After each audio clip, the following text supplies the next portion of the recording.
From awaytogarden.com and robinhoodradio.com, this is A Way to Garden with Margaret Roach, your weekly invitation to dig in and grow. Whenever I visit a public garden, I see irresistible plants that are new to me and wonder how the horticulturists behind such designs find all these goodies and figure out how to use them so spectacularly. I decided to invite a couple of these experts to the show to find out.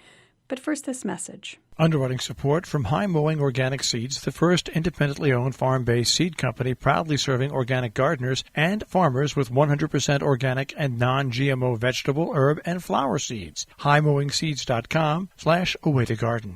In my quest for a wider plant palette and for ideas on how to put things together with confidence and a bolder hand, I asked Director of Horticulture Louis Bauer of Wave Hill, the world-renowned garden in New York City that's been long praised for its dramatic plantsmanship, to come to the show today and help us. So hi, Louis, how are you? I'm fine, thanks for asking me. Yes, thank you for saying yes, because I need a little help with my plantsmanship over here.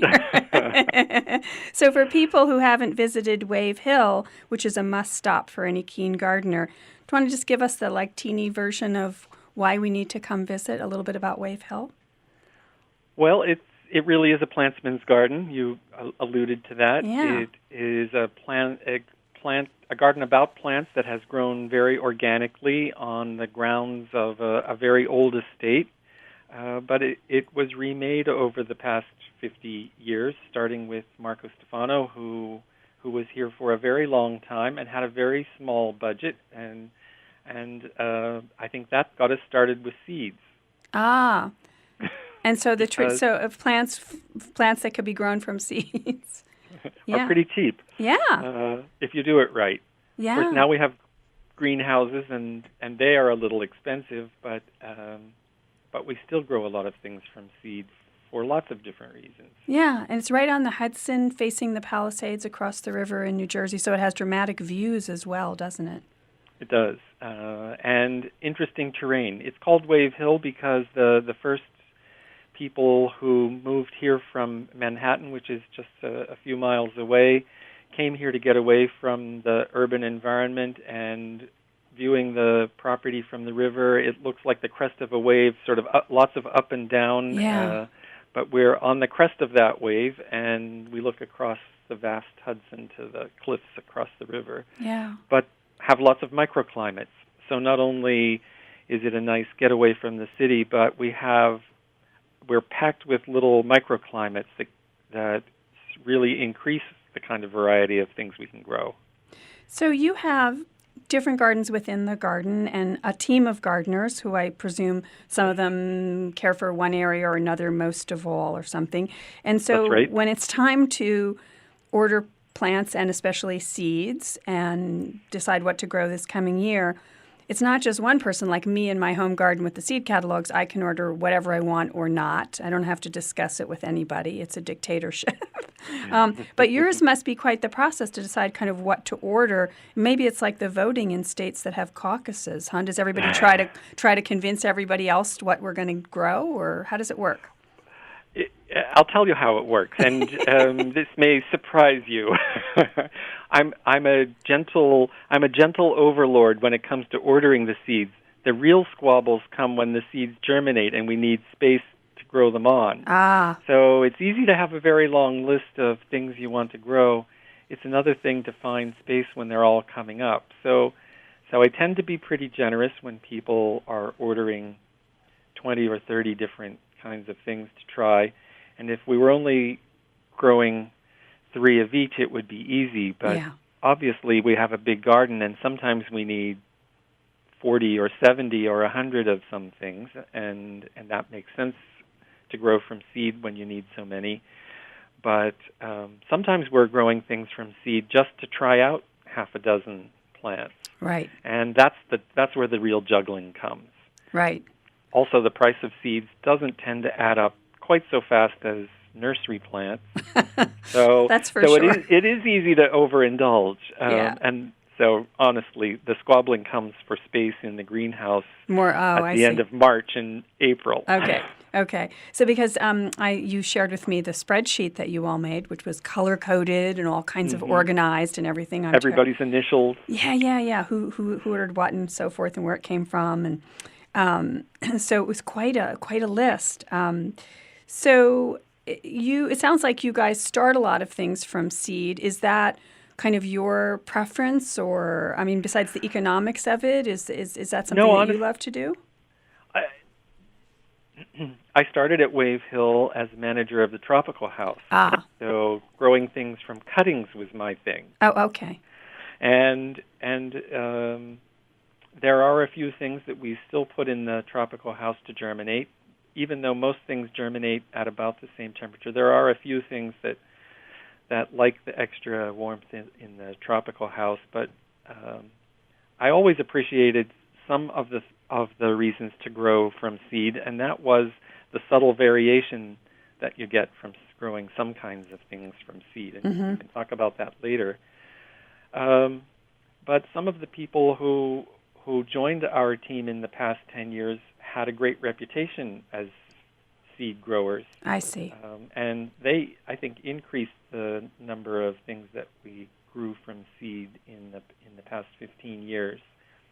There are some groups that have always been grown from seed, especially alpines and natives, but we expanded that in the last 10 years. Okay, so the fight for greenhouse space is going to be even wilder than ever.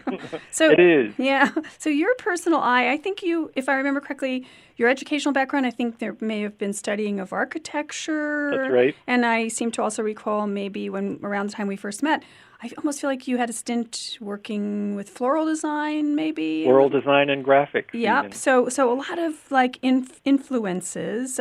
So when Louis Bauer looks at catalogs, what are you looking for to sort of, wade through? Because there's a lot out there. What are you looking for? Like kind of what types of plants or categories of plants, or what catches your eye? Well, it's so many things, and it's not easy to say what it is exactly. And this is going to sound contradictory, but partly it helps to know what I can get from nurseries. And what I'm going to have to grow from seed. I see. So necessity is one thing, okay. Mm-hmm. So, if I want yellow or blue violas, I know I can get them at the local nursery. And if I want marigolds or those kinds of things, that's kind of a long list. Commodity but, I've been around, so I know what people are going to have for sale. Yeah. But some of the things that are most important here, and I'm thinking of them at this time of year, is the early spring things that we put on display while the weather is still pretty cold. We grow a lot of western wildflowers and display them in the palm house with South African bulbs. And like violas and calendulas, there's another dozen things that we grow because we have to grow them from seed because there aren't many people out there who want these things that are really the early cool season things. Right, so the nurseries in New York City area aren't doing a big business in early April, probably. Okay. So some of the western wildflowers are Nemesia and Heliophila and Calceolaria and Mimulus and Felicia, pretty little wildflowers that in the west grow in the cool weather, the same as the violas that everybody likes in the spring. Right. So we have to grow all of those from seed. We can't buy them. I see. Okay. So do you look in the catalogs, do you have like a passion for, is it something new? Is it something old? Like, do you have any like niches that always attract your attention? Lately, it's more often things that are old. Okay. So species hostas, species daylilies.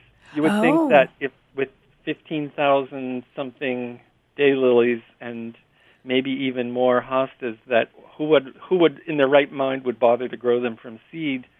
But believe it or not, I'm counterintuitively that I'm interested. We've been growing some Himeracalis thunbergii, one of the species daylilies, and what's wonderful about them is that they're really simple and graceful, and they have a slight variation in color. Some are pale yellow, and some are really gold, and some are almost melon-colored, and that is just the natural variation. And especially in places like the wild garden, it just makes them look like they belong there in the wild garden part of Wave Hill. And so how long does it take from seed to grow that? It's a daylily, yes? About 2 years. About 2 years. The first year they get a little longer growing season because we're growing them in a protected place, and some of them have bloomed in the second year. Oh, so it's an investment of time. But not a huge investment. We've grown lilies from seed too, and they take 3 or 4. And so, and that daylily, how is it big? Is it small? What's it like? Thunbergii has a nice tall stem, but not a very big flower. Like I said, I think that what's wonderful about it is its gracefulness. It kind of bobs in the air, and it doesn't have a big mushy ending when it's faded. It kind of drops off on its own. It is simple and graceful. I don't know. I'm repeating myself. No, that's okay. Was it something that used to be available more, or is it? Do you know what I mean? Is it something old, or?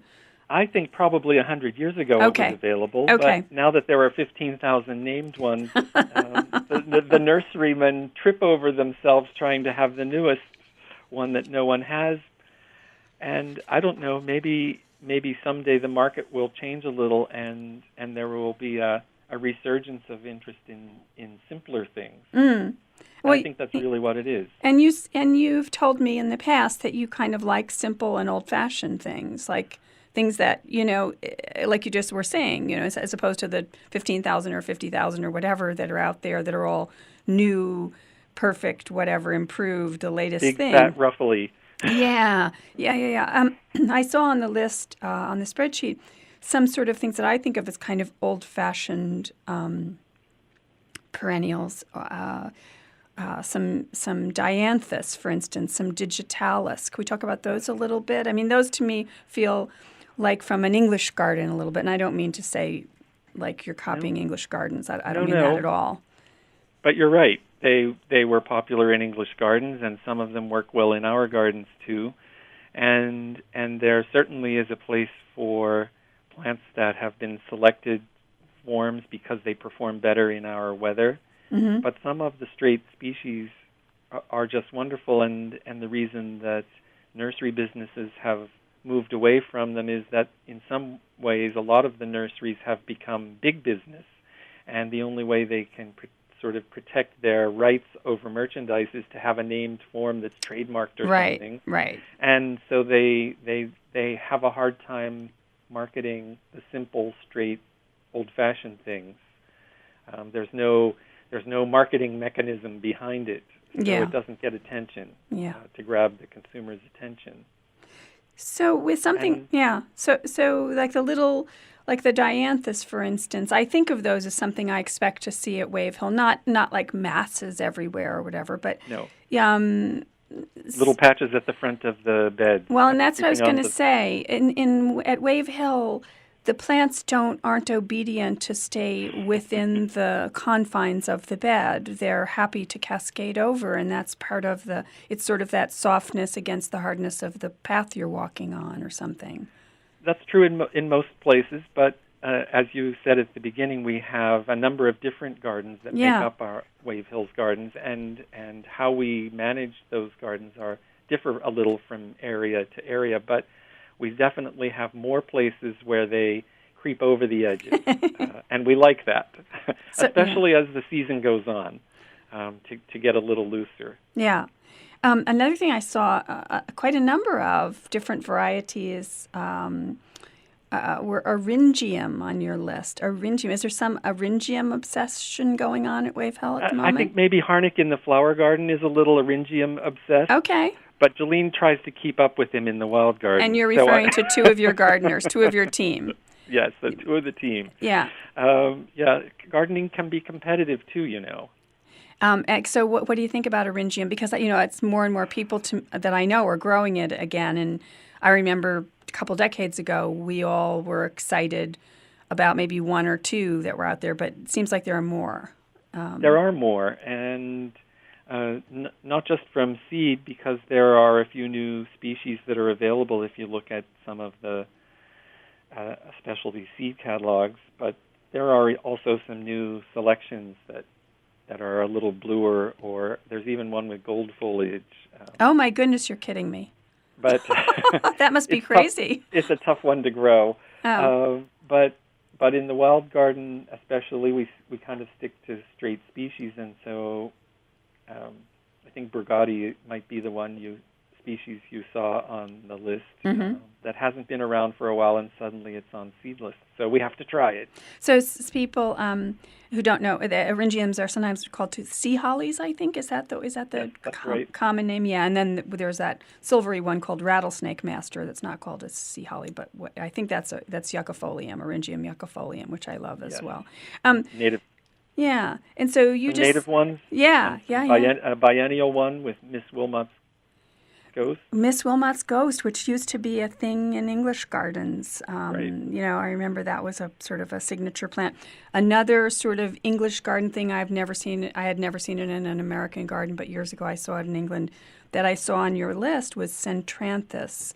Centranthus ruber, I think, the Jupiter's beard, but you didn't order a pink flowered variety. No, a white one. Uh-huh. And that has for decades been a plant that was in between the greenhouses that became the herb garden and dry garden.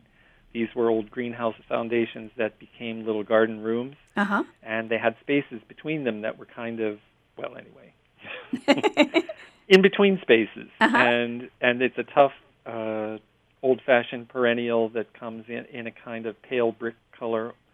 But there's a white form, which is very nice. And I think in the process of doing some renovations, we lost the clumps that were there and are looking to get them back. Okay.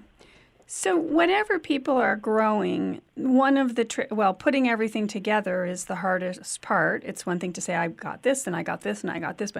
And one of the ways that we put things together is with what we, kind of semi-jokingly call filler plants, right? But, plants that help things come together. And do you have some of those that you're kind of excited about or using more or whatever on your list this year? I have two that are kind of on the top of my list, and they're things that especially help to fill in dry shade.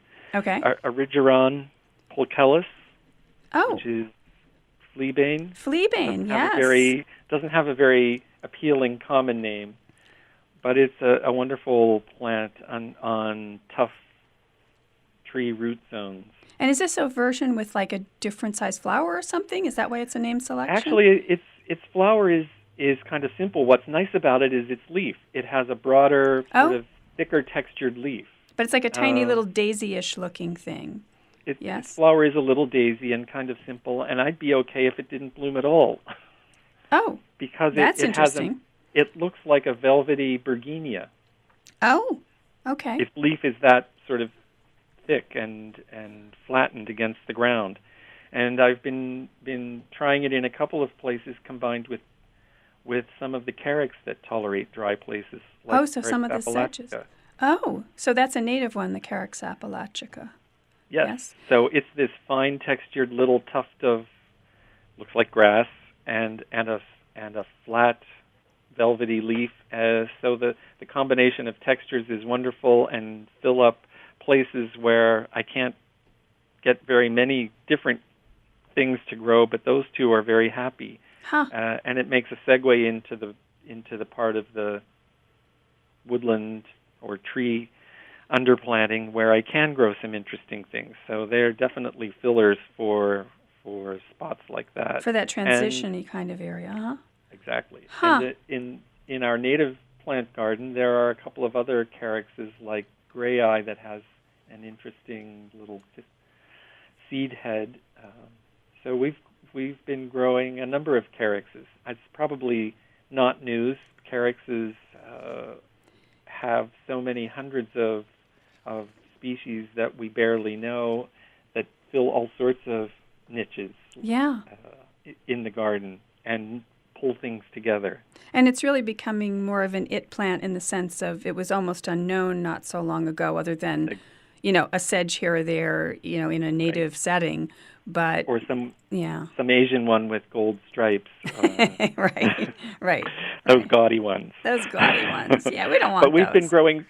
been growing some from seed, and in our woodland where we have trouble with some invasives filling up the empty space, getting calyxes to grow in some of those in-between places helps to knit things together and keep the garlic cress or the stilt grass from getting a foothold. The naughty beasts. Exactly. Yes. So with pots, do you have kind of is there like a color theme in each area, or is there a I don't mean to make it sound formulaic, but how do you so we talked about how the garden faces out to the Hudson River, and part of the view is through a beautiful old pergola structure, and there are frequently pots arranged there very artfully. Is there like this year we're doing everything there in pink and silver and blue, or do you know what I mean? Yep. Yeah, there is. Yes, okay. And in fact, the gardeners each there are several areas where things are very thoughtfully color schemed. Okay. The entrance to the greenhouses and the center of the flower garden are two places where there are groups of pots. The pergola that you mentioned, which kind of frames the view out to the Hudson. Okay. And the terrace where the cafe refreshments are served and people sit there for a while. All of those areas, the gardeners put a lot of thought into how the color combinations will work together.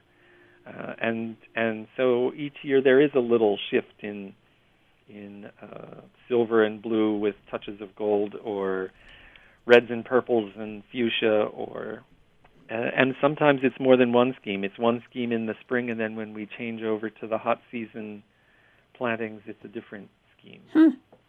So yeah, Jen likes to make a little color board with clipping, sort of pasted on a board, her little menu of plants going out. Other people just keep a list of the names and they picture them in their head. So everybody has their own way. Okay.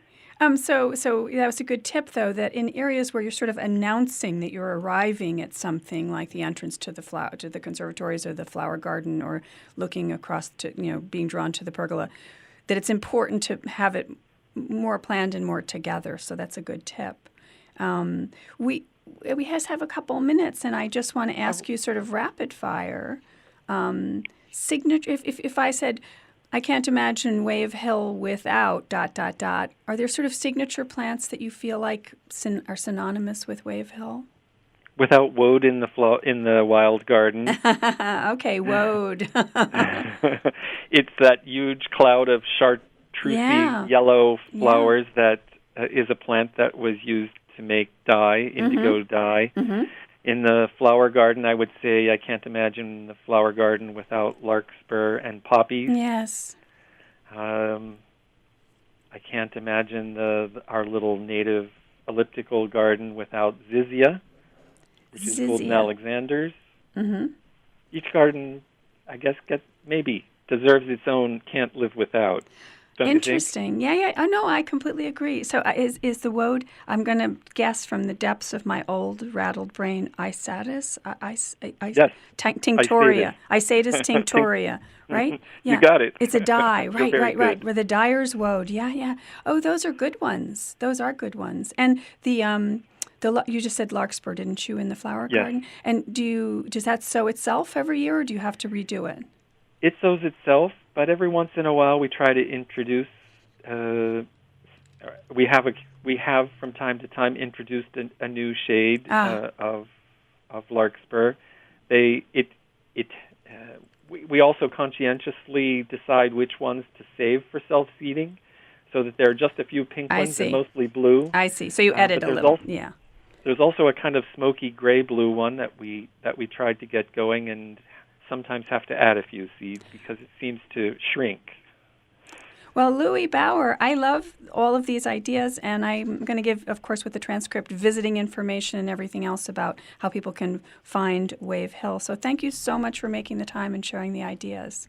You're very welcome. My pleasure. Underwriting support from High Mowing Organic Seeds, the first independently owned farm-based seed company proudly serving organic gardeners and farmers with 100% organic and non-GMO vegetable, herb, and flower seeds. HighMowingSeeds.com/awaytogarden. Now, don't miss an episode. You can subscribe free to the podcast version on Stitcher or iTunes, and you can find me anytime at awaytogarden.com or at Facebook or Instagram as @awaytogarden, and happy gardening meantime. Away to Garden with Margaret Roach is a joint production of awaytogarden.com and the smallest NPR station in the nation, Robin Hood Radio.